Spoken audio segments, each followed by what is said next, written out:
to episode 24 of the Rock is George podcast. I'm your host, George Dionne. You could check out past episodes of the Rock is George podcast at anchor.fm/rockisgeorge. From that main page, you can stream the podcast on your favorite podcasting app, whether it's Spotify, Google, Apple, or the many other podcasting platforms that are out there. You can also stream select episodes on our YouTube page. Head to rockisgeorge.com and link over to YouTube from there.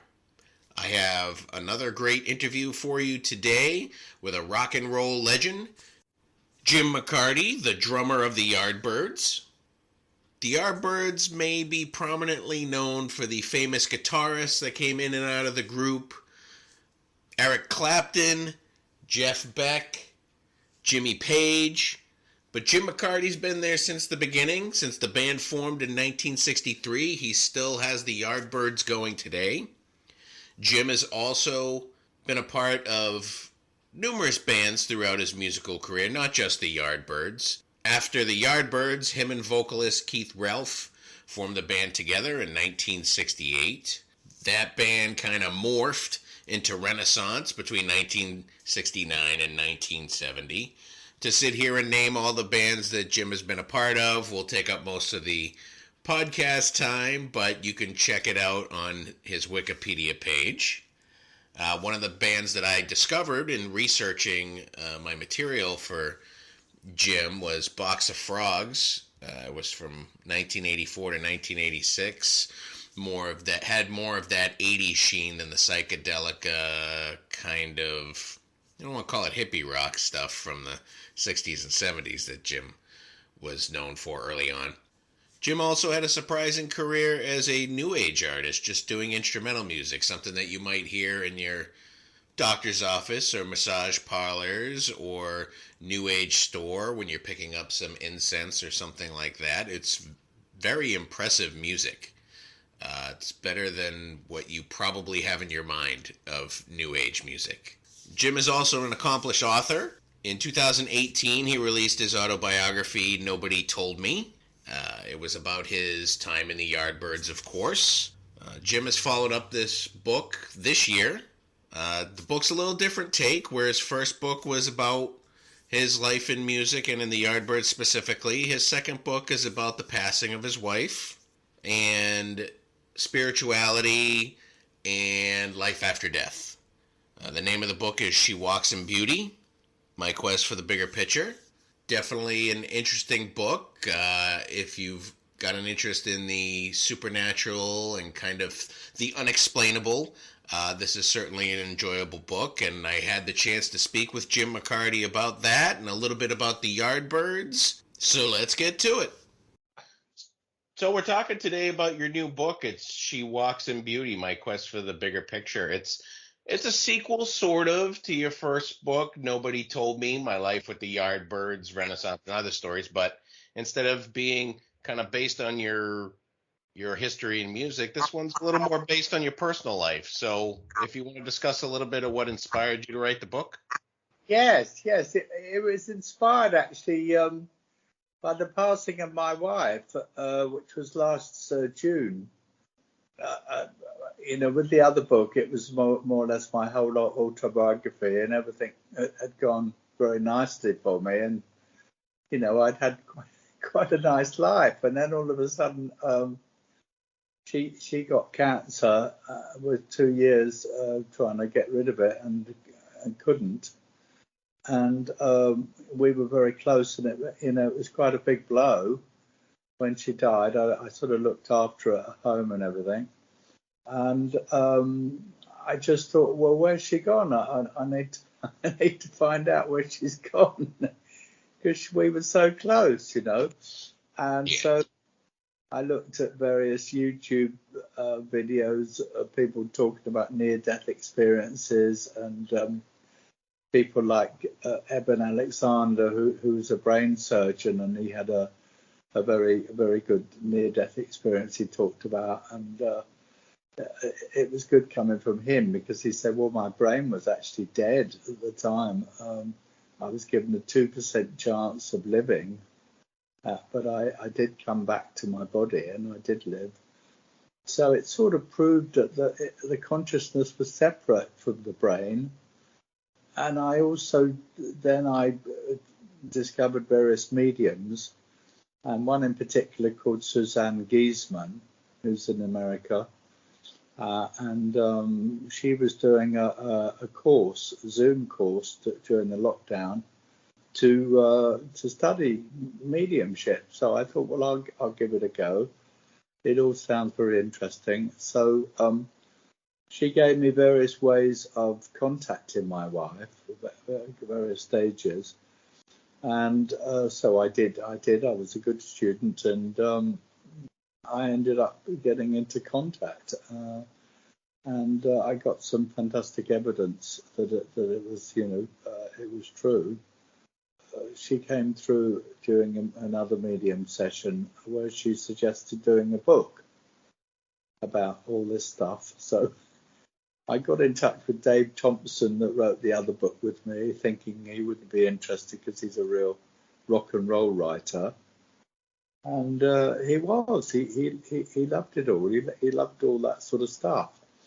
So we got started, and I went back in my history, to various interests in the paranormal and talks about it, and how I sort of touched on it briefly during my time. And then, bringing it up to date where I was really faced with it. It was right in my face. I really wanted to find out. So it's been quite a journey.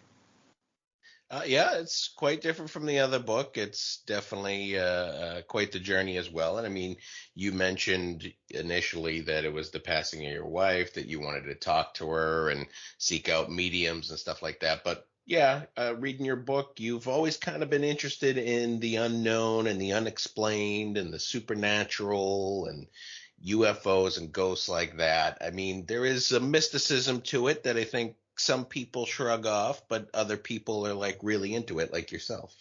Yes, exactly. And there has been a thread throughout my life, and a huge interest in that. And I'm sort of out more and more.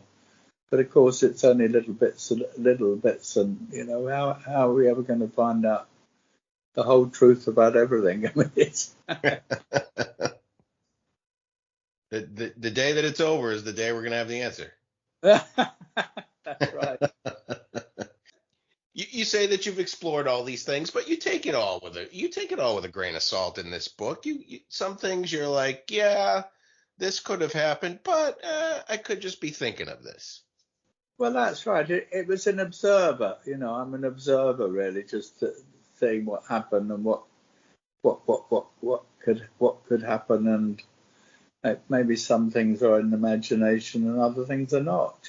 But I'm pretty sure that the consciousness does actually carry on after we die, and it's not connected to the brain, so the brain can die and we still live on in a form.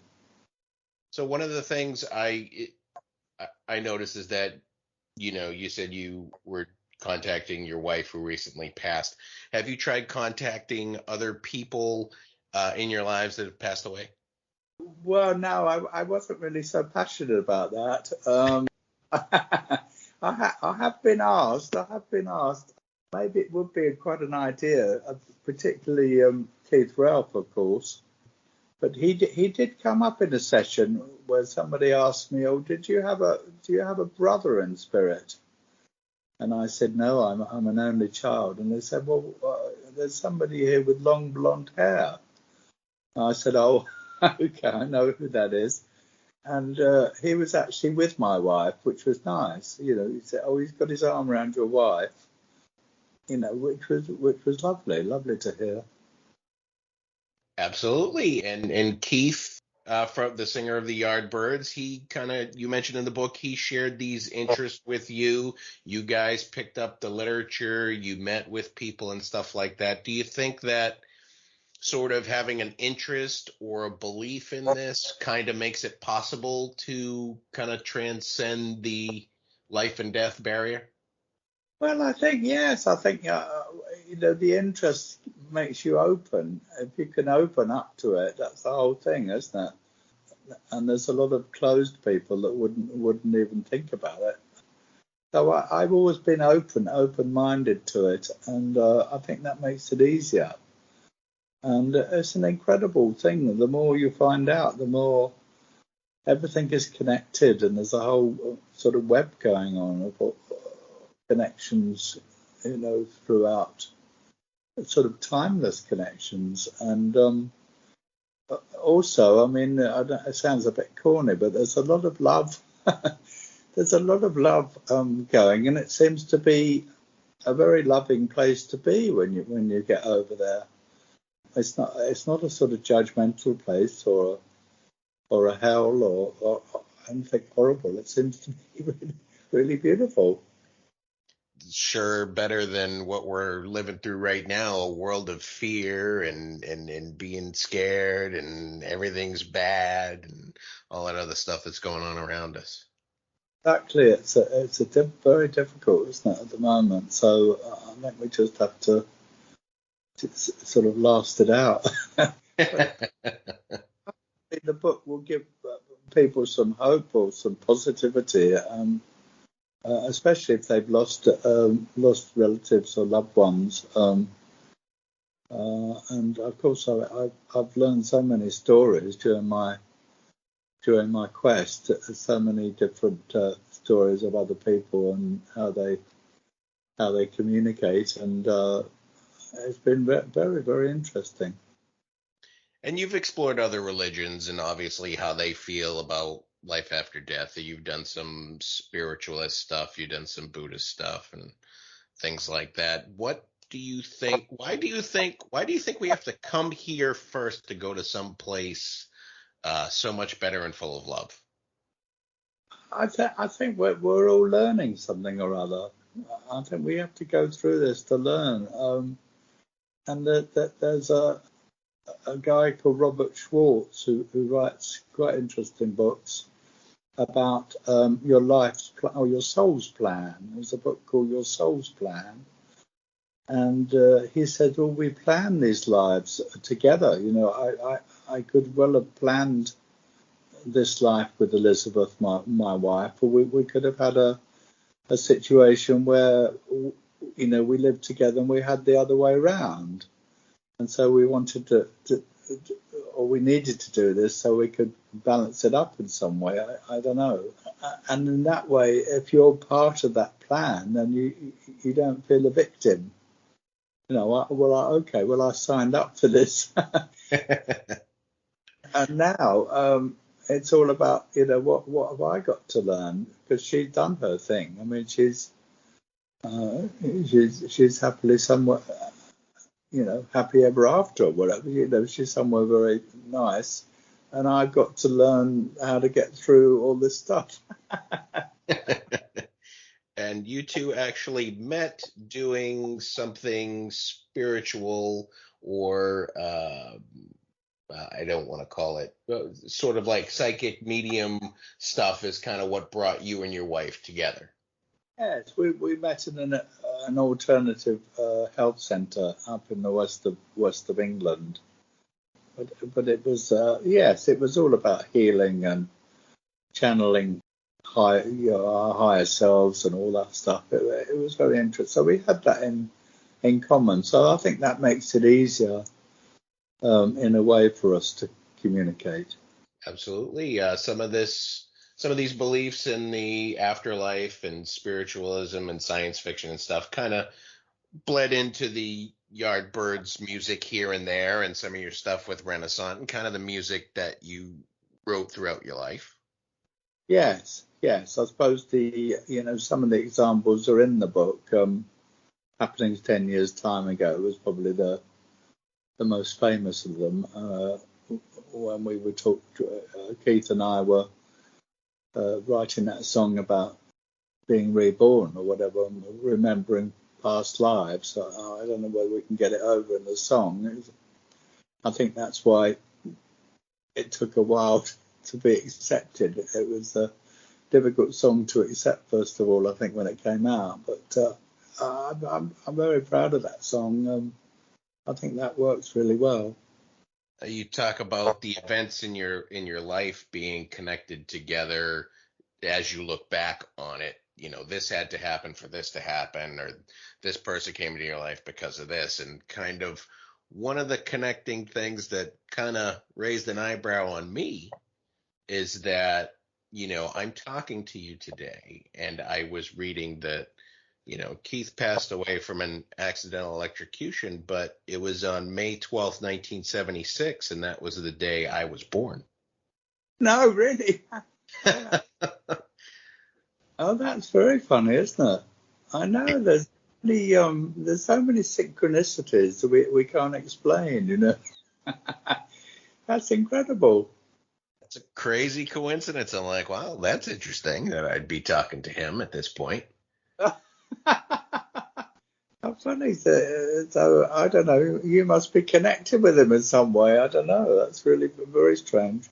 It's got to be. I'll tell you, I went through your back catalog and your projects, preparing to talk to you today. And it's a lot of stuff that I hadn't checked out before. And it's certainly stuff that I'm into. I mean, obviously, being born in 76, I wasn't around. I didn't grow up with this kind of music, but it's certainly stuff that I like. Yes. How interesting. To tie into kind of coincidences, or maybe they're not coincidences. In the book, you described a story of the band in the 70s, kind of being on an airplane, or it might have been the 60s, being on an airplane. You guys were flying paper airplanes, and they were crashing to the ground. If you want to continue on with what happened with that story. Well, yeah. I mean, we were sort of, in a way, sort of stupid little kids. Really, we were just messing about. We probably had a couple of drinks, and we made, for the sake of not being bored, we made these paper airplanes, and we were just waiting to take off somewhere in the Midwest. I can't remember where, but we were sort of crashing the airplanes and laughing, and the plane took off, and then it burst a tire as it took off. And we thought, oh no. And we created that, with the energy, it was quite possible. So we thought, oh, never again. I mean, it was fine. It landed okay for some reason. It seemed to be okay. But it gave us a bit of a shock. When we landed, the whole plane was like on one side, it was all bending. Yes, that was a bit frightening. And it's amazing what you can do, if you don't know what you're doing. You've attended the Spiritualist Association of Great Britain, which is like a collective of psychics and mediums and stuff like that. Do you think, like you talk of a couple of psychics in the book, and kind of after their passing, it was kind of shown that she might have had some help in doing her cold readings and stuff like that. I believe it was Doris Stokes. Psychics are kind of, people are very skeptical of them, but other people, they're like really into them. Yes, well, it was an incredible experience watching her, Doris Stokes, who actually performed at the London Palladium, which is a big venue in London, and I think that's where they do the Royal Variety Show. It's to do walk on the stage and do her act there. But when I saw her, she was going to people in the audience and said, "Oh, your son is fine. He died in a motorbike accident, but he's so happy now. He's just motorbiking all around the world." Mind blown, Oh, that's wonderful, wonderful, But I suppose maybe she did set these things up. I don't know, but it all seemed. I took it in anyway.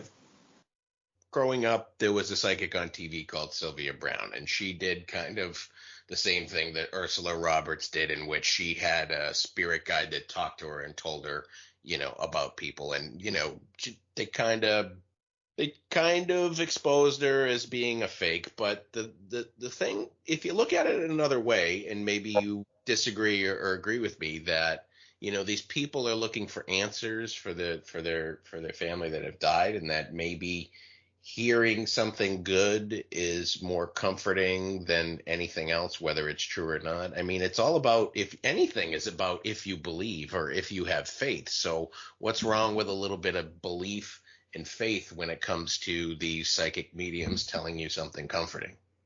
Yeah, well, it's positive, isn't it? When I used to go, it was always a lovely evening because Ursula used to talk about beautiful things, and it was all very heartwarming. And I used to go home thinking, oh, I feel great. I feel as if I've been healed of something or other.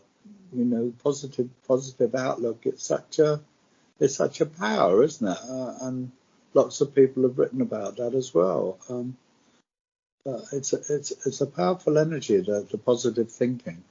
And to go beyond that, obviously prayer and religious beliefs and stuff like that, it's positive faith with a lot of the stuff that's going on in the world, where I think that a lot of people lose faith. Yeah, that's right. I mean, if you can do a little model aeroplane and then almost create an aeroplane accident, that's it, can't you? You could create something beautiful. Let's get a little bit into your music career. You touch upon it briefly in the second book, more so in the first book, but like I said, I went through your catalog. I liked the stuff from Illusion. I liked a lot of the 70s stuff, but I really liked your 80s stuff with Box of Frogs, and you didn't really care for the music scene at the time. No. It was difficult. It was difficult, the music scene. But I kept coming in, sort of dropping in and out of it. The Box of Frogs was a good thing. I mean, it was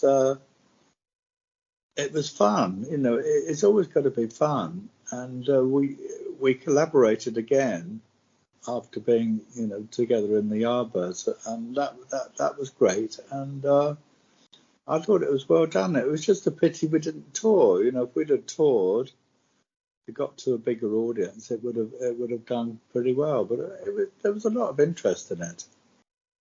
After the Box of Frogs, you got into what is kind of labeled new age music. I'm not sure the label fits, but that's the term for it. Really good stuff. I was impressed by it. I mean, it's obviously not the audience for rock and roll, but it could be if they're into that as well. And the band you had there was Stairway, and you guys were I thought it was interesting that you guys were kind of recording in these tiny little spaces, and you were initially recording to cassette. And if you Yeah. want to talk a little bit about that time, because I thought it was pretty interesting. Well, that was again fun, and it was fun for me and Louis Sonamo, who was the bass player in Renaissance, and we were playing different instruments. He was playing the acoustic guitar, and I was messing around on keyboards, and that was fun because it was almost like we were amateurs. We were playing the wrong instruments for ourselves. We were motivated because we liked the idea of doing music to help people or to relax people, or just to cheer people up with a nice heartfelt energy. And we did it. We did it like I said in the book. We did it in funny little studios in people's houses. But it all seemed to work out. We had a lot of fun doing it. I suppose it's like anything else. If people hear it, they probably like it. It's just a question of, like my latest solo album. I played that to some guy, a friend of mine, and he said, "Oh well, that's a great album, but it's a shame nobody's going to hear it." Well, that is kind of the way of the music industry today. It's very, very tough to be heard, but it's probably even tougher to make money, even if you are heard. But I think that there's an audience for everything. Like, I'd rather hear your new age stuff playing in my massage parlor studio rather than the stuff that they're playing, the elevator music they're playing in there. Oh, that's nice. Yeah. You do have solo music, which is sort of bluesy based versus the rock that you you pretty much came up with. It's still good material. I think you'll find an audience for it.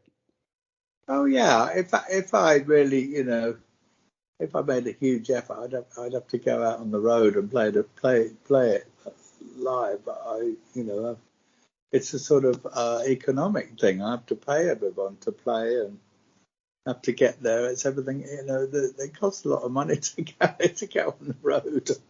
Of course, the Yardbirds is fine, because people like the band and they love the repertoire, and it sort of lives on and seems to get bigger and bigger in some ways. And there's a lot of interest, so that part is easy, really.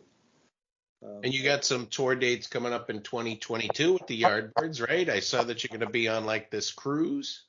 Yes, the Flower Power cruise we've done a couple of times before. That's always good fun to do. That's always nice. Great crowd and very popular, and we seem to always do well on that. But people love it, and it's not exactly hard work.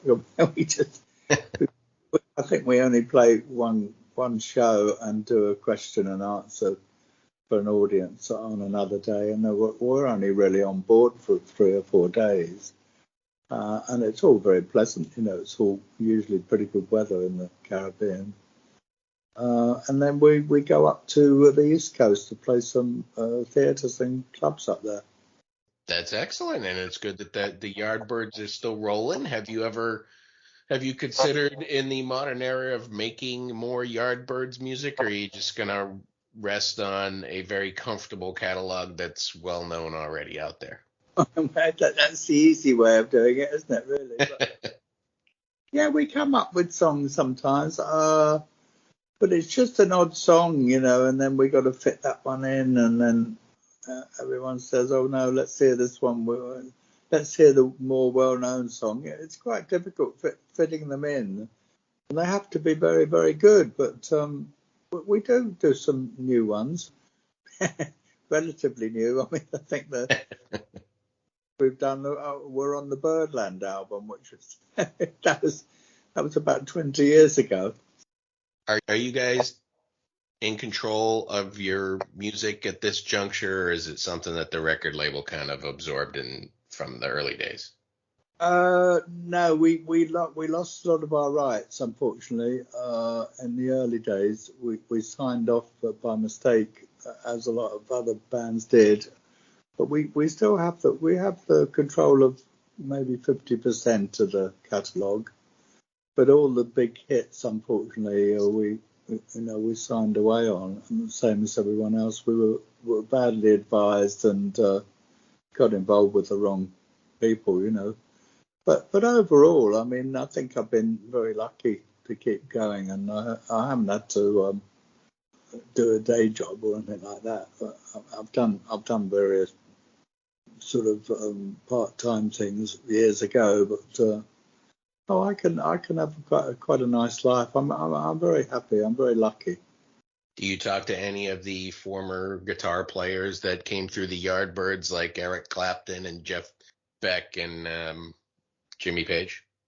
Yeah, I think I have more more of a communication with Jimmy these days. We brought out a few years ago. We brought out an album that never really came out. It came out very briefly. It was live at the Anderson Theatre just at the end of our career, 1968. That was, might have been 67, but that was our last recording, and Jimmy decided to remix it and remaster it, and it sounded pretty good. And we got together, Freya and myself, we got together with him and went through all old photos and did a bit of press, and that was nice, and I speak to him more than Jeff and Eric, but occasionally Jeff as well. Yeah. Well, your new book is She Walks in Beauty, My Quest for the Bigger Picture. I enjoyed it. I'm not normally a book reader. If I do, it's usually biography of musicians, but this one was a little different, and I really enjoyed it. And I wish you the best of luck with it, and I wish you the best with the Yardbirds on tour coming in the new year. Great, great. Well, thank you very much, George. Thanks for having me on the show. Once again, I want to thank Jim McCarty for coming on the Rock is George podcast. Be sure to visit jamesmccarty.com. You can pick up his new book, She Walks in Beauty, My Quest for the Bigger Picture. You can also check out his 2018 autobiography, Nobody Told Me. James has an extensive music catalog. Most of it is online, streaming on your favorite platforms, whether it's Amazon, Apple, or Spotify. A lot of great Yardbirds live material on Apple Music to check out. I liked Box of Frogs. You can search that out. You can even search out his new age music under the name Stairway. If you stream something that you like, be sure you go out and buy it. Make sure you're supporting the artist that created it. I also want to thank John Lappin of Lappin Enterprises for making this interview possible. You've been great. I've been George Dionne. I'll see you again soon.